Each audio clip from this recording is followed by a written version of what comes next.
teman, kembali lagi bersama saya Silverus di dunia seni. Pada video kali ini saya akan menjelaskan tentang sistem pertahanan dan keamanan negara Indonesia.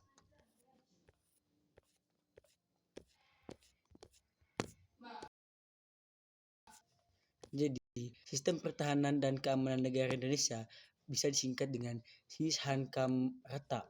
Sistem pertahanan dan keamanan Indonesia didasarkan pada konsep sistem pertahanan dan keamanan rakyat semesta atau SISHANKAMRATA.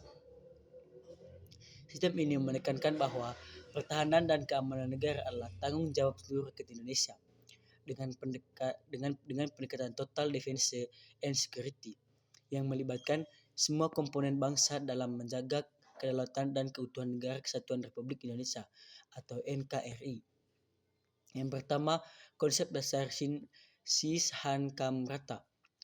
SISHANKAMRATA memiliki 3 prinsip utama. Yang pertama, rakyat sebagai kekuatan utama dalam sistem pertahanan dan keamanan. Yang kedua, seluruh sumber daya nasional dimanfaatkan untuk mendukung pertahanan dan keamanan. Yang ketiga, pertahanan bersifat menyeluruh dan berlapis, sehingga jika terjadi ancaman, seluruh elemen bangsa dapat berkontribusi dalam upaya pertahanan dan keamanan negara. Sistem ini bertujuan untuk membangun pertahanan yang tangguh, kuat, dan fleksibel dalam menghadapi berbagai ancaman, baik dari dalam maupun luar negeri.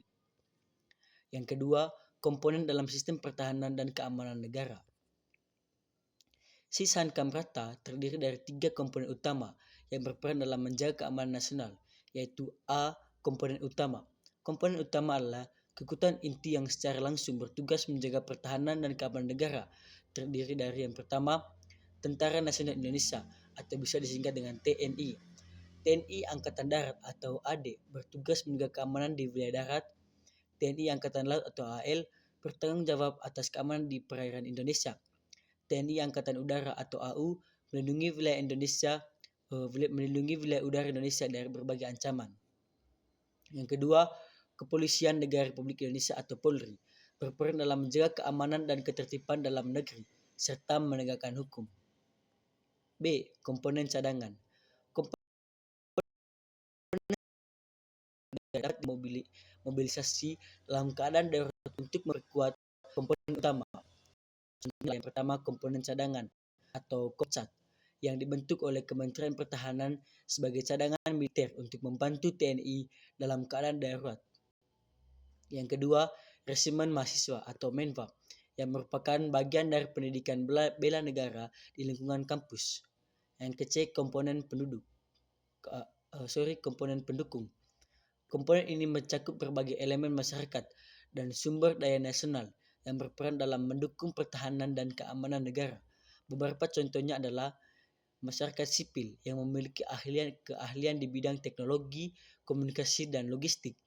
Yang kedua, industri pertahanan seperti PT Pindad, PT Dirgantara Indonesia, dan PT PAL yang berperan dalam menyediakan alat utama sistem senjata atau alutsista. Yang ketiga, akademis dan ilmuwan yang melakukan penelitian di bidang teknologi, pertahanan, dan keamanan. Pengertian ketiga itu ada jenis ancaman terhadap keamanan nasional.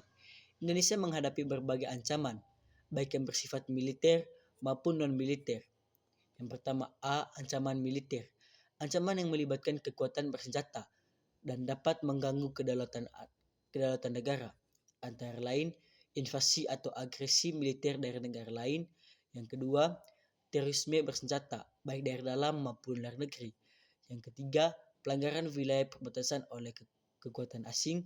Yang keempat, pemberontakan bersenjata dan separatisme. Yang ke-B, ancaman non-militer. Ancaman ini tidak bersifat militer tapi tetap berdampak besar terhadap keamanan negara, seperti keamanan siber, seperti peretasan data, spionase, dan penyebaran hoaks. Yang berikutnya ada radikalisme dan ekstremisme yang dapat mengancam persatuan bangsa. Yang berikutnya adalah peredaran narkoba yang melemahkan generasi muda dan stabilitas sosial. Yang berikutnya bencana alam dan pandemi yang memerlukan kesiapan nasional dalam menghadapi dampaknya. Yang berikutnya ada konflik sosial yang dapat timbul akibat perbedaan suku, agama, ras, dan antar golongan atau yang bisa disingkat dengan SARA. Yang keempat teman-teman, ada strategi pertahanan dan keamanan negara. Untuk menghadapi berbagai ancaman, Indonesia menerapkan strategi pertahanan yang fleksibel dan menyeluruh, antara lain pertahanan berlapis atau layered defense. Pendekatan ini memastikan bahwa pertahanan tidak hanya bergantung pada kekuatan militer, tapi juga pada kesiapan masyarakat dalam mendukung keamanan nasional. Yang ke B, modernisasi alutsista. Pemerintah terus meningkatkan kemampuan pertahanan dengan pengadaan dan pengembangan teknologi militer canggih seperti pesawat tempur dan radar canggih untuk pertahanan udara, kapal perang dan kapal selam untuk memperkuat pertahanan maritim, kendaraan tempur dan sistem persenjataan modern untuk persekutuan darat.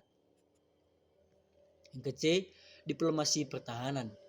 Indonesia aktif dalam hubungan internasional melalui kerjasama pertahanan dengan negara lain, seperti latihan militer bersama dengan negara sahabat, kerjasama intelijen dalam pemberantasan terorisme, peran aktif dalam pasukan perdamaian PBB atau United National Peacekeeping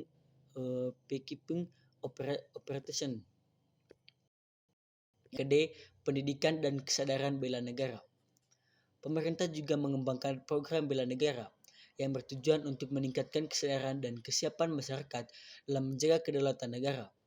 Program ini mencakup, yang pertama ada pendidikan bela negara di sekolah dan universitas, yang kedua pelatihan dasar militer bagi masyarakat yang ingin berpartisipasi dalam pertahanan negara, ketiga kemampuan nasional tentang pentingnya patriotisme dan persatuan bangsa. Dan yang kelima ada landasan hukum sistem pertahanan dan keamanan Indonesia. Sistem pertahanan dan keamanan nasional didasarkan pada berbagai peraturan perundang-undangan, antara lain 1. Undang-Undang Dasar 1945 Pasal 30. Sistem warga negara berhak dan wajib ikut serta dalam usaha pertahanan dan keamanan negara. Undang-Undang Nomor 3 Tahun 2002 tentang Pertahanan Negara mengatur prinsip, sistem, dan tanggung jawab pertahanan negara. Yang ketiga, Undang-Undang Nomor 34 2004 tentang Tentara Nasional Indonesia atau TNI menjelaskan tugas, fungsi, dan struktur organisasi TNI. Yang keempat, Undang-Undang Nomor 2 Tahun 2002 tentang Kepolisian Negara Republik Indonesia mengatur tugas dan wewenang Polri dalam menjaga keamanan dalam negeri. Jadi kesimpulan teman-teman, sistem pertahanan dan keamanan Indonesia dirancang berdasarkan konsep Sis-Han-Kam-Rata yang melibatkan seluruh elemen bangsa dalam menjaga kedaulatan dan keamanan negara. Dengan kombinasi kekuatan TNI, Polri, komponen cadangan, serta partisipasi masyarakat, Indonesia menerapkan strategi pertahanan yang kuat, modern, dan adaptif dalam menghadapi berbagai ancaman, baik militer maupun non-militer. Melalui modernisasi alutsista, diplomasi pertahanan, pendidikan bela negara, serta partisipasi aktif dalam keamanan global, Indonesia berusaha memastikan stabilitas nasional dan mempertahankan integritas wilayah dalam menghadapi tantangan masa depan. Itu saja penjelasan dari saya. Sekian dan terima kasih.